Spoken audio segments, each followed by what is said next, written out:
رمضان ریج کے نام سے ایک کرائم کا نام جوڑ دیا، کرائم جرم کا نام، مطلب رمضانی غصہ، اس کو ایک جرم قرار دیا اس ویب سائٹ نے۔ اس کے بعد یہ صرف رپورٹ یورپ کی اور امریکہ کی نہیں ہے، جب بات تھوڑی آگے بڑھی ہے اس رپورٹ میں تو مسلمان کنٹریز نے بھی کافی زیادہ رپورٹ کی ہے۔ جب الجیریا کی رپورٹ آئی ہے تو الجیریا کی رپورٹ نے تو کون کیا چیز ہے، ویئر اور کون سی چیز کہاں پہ ایگزسٹ کرتی ہے، اس نے پورا ایک پینڈورا باکس کھول دیا، اور یہ one of the most expensive study مانی گئی الجیریا کی۔ الجیریا نے یہ بتایا کہ جو پیٹی کرائمز سے چھوٹے کرائمز ہوتے ہیں وہ 220% جو ہیں، اسٹیگرنگ ایک حیران کن انکشاف کے حساب سے 220% جو ہے رمضان میں روزے کی حالت میں بڑھے ہیں۔ انہوں نے پوری اسٹیٹس بتائی۔ اور دوسرے جو فائٹس ہیں،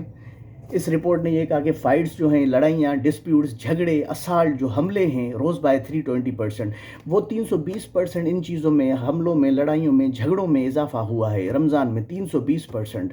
اور instances of women and children been beaten up at home increase by 120%، اور ایسے انسٹنسز جہاں پہ عورتوں کو اور بچوں کو گھر میں مارا گیا ہے، پیٹا گیا ہے، یہ 120% ان میں اضافہ ہوا ہے۔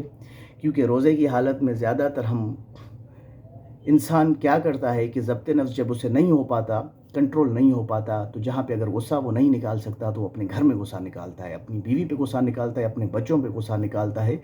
اور بیسک فلسفی جو روزے کا تھا، جو تزکیہ نفس آبجیکٹو تھا روزے کا، اس کو وہ بھول جاتا ہے۔ اور یہ دنیا بھی، جو بی بریڈ نے ایکسپیکٹ کیا کہ 3 چیزیں ہم مسلمانوں سے ایکسپیکٹ کرتے ہیں: سیلف کنٹرول، ان کا کتنا ہے ہیوملٹی اور سرنڈر، وہ اپنے آپ کو خدا کے نزدیک کتنا سپرد کر رہے ہیں۔ یہاں پہ سیلف کنٹرول بھی ہمیں نظر آ رہا ہے، عاجزی بھی نظر آ رہی ہے، جو رپورٹس بتا رہی ہیں، میں اپنی بات نہیں کر رہا۔ اور تیسرے نمبر پہ ہمیں جو ہم خدا کو اپنے آپ کو سپرد کر دیتے ہیں، وہ بھی ساری چیزیں ریکارڈڈ ہسٹری جو بن چکی ہے اس میں آپ کو یہاں پہ پریزنٹ کر رہا ہوں، وہ چیزیں ساری بتا رہا ہوں،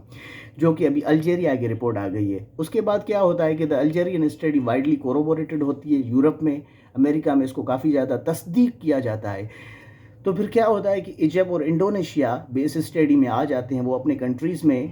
ڈسکس کرتے ہیں، ان چیزوں کو ریسرچ کرتے ہیں کہ کرائم کتنا ہوا ہے، اور کافی وائلنٹ کرائم انڈونیشیا میں اور ایجپٹ میں بھی ریکارڈڈ کیے گئے، جو ڈیفرنٹ ویب سائٹ پہ اویلیبل ہے۔ انڈونیشیا ایک ایسا کنٹری ہے جہاں پہ اسلام جو تھا مورل ویلیوز کے ذریعے پھیلا تھا، اسپریڈ ہوا تھا، پیس کے ذریعے اسپریڈ ہوا تھا۔ رمضان کے مہینے میں روزے کی حالت میں وہاں پہ بھی لوگوں میں ایک ایسی ایکٹیویٹیز پائی جاتی ہیں جو کہ کرائم ہے، یعنی کرائم کم نہیں ہوتا، یہ تزکیہ نفس ہو رہا ہے۔